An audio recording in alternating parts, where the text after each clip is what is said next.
Permettez-moi tout d'abord de renouveler au secrétariat de la CNUSED nos vifs remerciements pour la qualité de la documentation préparée à l'occasion de notre réunion. Je voudrais également féliciter vivement Madame Zha Lapestarji pour l'excellence de sa présentation, claire, exhaustive et documentée sur le e-regulation. Monsieur le Président, les économistes sont de nos jours confrontés à une mondialisation effrénée, porteuse de potentialités variées et d'opportunités considérables. Cette mondialisation accélère l'évolution de l'économie mondiale de manière inégale, empêchant de nombreux pays en développement à suivre le rythme du processus engagé. La mise en œuvre d'une stratégie efficace concernant l'EED nécessite tout un projet de développement précis, cohérent et coordonné, dont les gouvernements nationaux des pays en développement doivent s'y soumettre rapidement. Conscient de cette réalité, je dirais de ce défi, le Maroc s'est engagé dans une stratégie volontariste et ciblée qui a pour but d'œuvrer au renforcement du positionnement concurrentiel de son économie.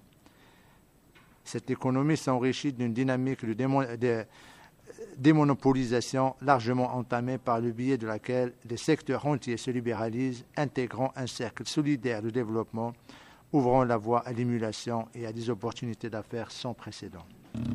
Convaincu de l'importance des EED dans son développement économique, le Maroc accorde une place primordiale à l'amélioration de l'environnement des affaires et à la promotion des investissements étrangers directs. Dans ce contexte, il a procédé depuis l'entrée en vigueur des accords de l'OMC de Marrakech en 1995 à l'adoption d'un cadre institutionnel et légal plus incitatif pour les investisseurs internationaux, d'une stratégie régionale de promotion des EED et d'une stratégie sectorielle centrée sur l'attraction des délocalisations. Une charte d'investissement a été adoptée en 1995 afin d'inciter les investisseurs étrangers à s'implanter sur le territoire. Cette charte consacre la généralisation et l'automaticité de l'octroi des avantages en intégrant les dispositifs d'incitation dans le droit commun. En matière d'attraction, l'EED, le Maroc a adhéré à l'Association mondiale des agences de promotion des investissements, WIPA, et a ratifié les conventions portant création du Centre international de règlement des différends relatifs aux investissements, de l'Agence multilatérale de garantie investissement, MIGA, et de l'Organisation interarabes pour la garantie des investissements. La création des centres régionaux d'investissement, CRI, en 2002, procède des mécanismes que les pouvoirs publics ont veillé à mettre en place pour le développement de l'investissement, tant à l'échelon national que régional. Le rôle ne se limite pas à la mission traditionnelle du guichet unique, mais englobe des missions plus larges, telles que la mise à la disposition des opérateurs économiques de données et informations à caractère économique susceptibles de valoriser les potentialités des régions. Monsieur le Président, dans le but de raffirmer les dispositions déjà existantes, le Maroc a mis en place un nouveau projet destiné à faciliter les procédures administratives aux investissements nationaux et étrangers. Il s'agit du projet e-régulation, conclu en 2007 étroitement avec l'Agence de l'Oriental, la Conférence des Nations Unies pour le commerce et le développement, que je tiens à remercier à cette occasion parce que sans son apport considérable, notre projet n'aurait pas abouti dans les meilleures conditions.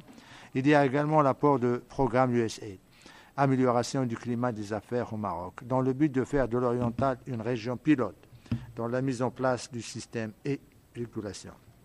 Ce projet, développé par la CNUSED, est opérationnel dans plusieurs pays et destiné aux porteurs de projets d'investissement qui leur permet d'accéder sur Internet aux procédures en ligne et pouvoir ainsi, en quelques clics, obtenir informations, formulaires et contacts pour compléter leur dossier d'investissement.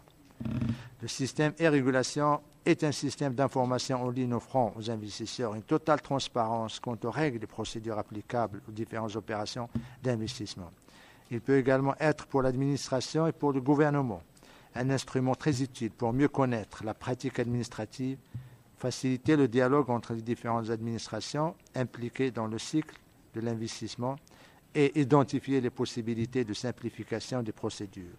Ce projet s'articule autour de 3 outils principaux. Premièrement, c'est un outil de transparence puisqu'il permet de présenter en ligne les procédures liées aux principales opérations économiques de l'entreprise et les interactions nécessaires entre les usagers et l'administration. De ce fait, les investisseurs qui viennent au Maroc ont donc un accès libre et discret à une description complète et détaillée de toutes les formalités administratives qui deviennent totalement et intégralement transparentes. Deuxièmement, c'est un outil de simplification, puisqu'il permet de décrire la procédure au Maroc étape par étape, documents à fournir, formulaires, c'est la révision de l'administration de ces procédures, etc. Dans ce cadre, des efforts considérables ont été déployés pour simplifier la procédure de création d'entreprises au Maroc grâce à la mise en place des centres régionaux d'investissement. Le système e-régulation permettra de pérenniser cette dynamique et de l'appliquer à d'autres opérations dans le domaine des investissements. Enfin, le système e-régulation est un outil d'automatisation, puisqu'il permet d'enregistrer, d'actualiser, de consulter en ligne, de télécharger des formulaires et de contacter les fonctionnaires marocains par Internet. Prochainement, il pourra devenir interactif en offrant aux usagers la possibilité de remplir des formulaires et de les soumettre en ligne et sera par la suite transactionnel, dans le paiement pouvant être effectué et les autorisations pouvant être reçues également en ligne. Je voudrais à cette occasion mettre l'accent sur la portée de ce projet, en matière non seulement de facilitation, mais aussi sur la transparence et la proximité. Et régulation, dont les premiers tests sont réalisés au niveau du Centre régional d'investissement de Oujda, sera élargi prochainement à Rabat pour notamment contribuer à favoriser les projets d'investissement. À travers le e-régulation, le Maroc s'inscrit dans une volonté de mettre en place, en ce qui concerne l'investissement, une infrastructure compétitive, imprégnée de la culture et de la pratique de la concertation et de la contractualisation, et ce, afin de relever les défis que nous impose la mondialisation. C'est également à travers cette démarche, le Maroc s'inscrit au diapason pratiquement des économies modernes, internationales, développées, en tirant les meilleurs enseignements des expériences réussies dans les pays particulièrement du Nord. Monsieur le Président, comme vous pouvez le constater, ces mesures marquent le lancement d'une nouvelle conception de la promotion de l'investissement au Maroc, qui est celle d'une gestion décentralisée de l'investissement, où les acteurs économiques devront collaborer efficacement pour une instruction rapide et efficace des dossiers présentés. Aussi, en adoptant ces importantes mesures, le Maroc fait partie des pays engagés dans le processus de facilitation et de transparence de l'investissement, enjeu majeur pour l'attractivité et la compétitivité économique au plan national et international. Pour conclure, je voudrais souligner l'intérêt de cette réunion destinée à échanger les meilleures pratiques parmi les pays qui ont mis en œuvre des expériences novatrices dans ce domaine. Nous sommes désireux d'apprendre de l'expérience des autres pays et également de nous rendre disponibles pour partager notre modeste expérience avec les pays qui le souhaiteront. Je vous remercie, Monsieur le Président.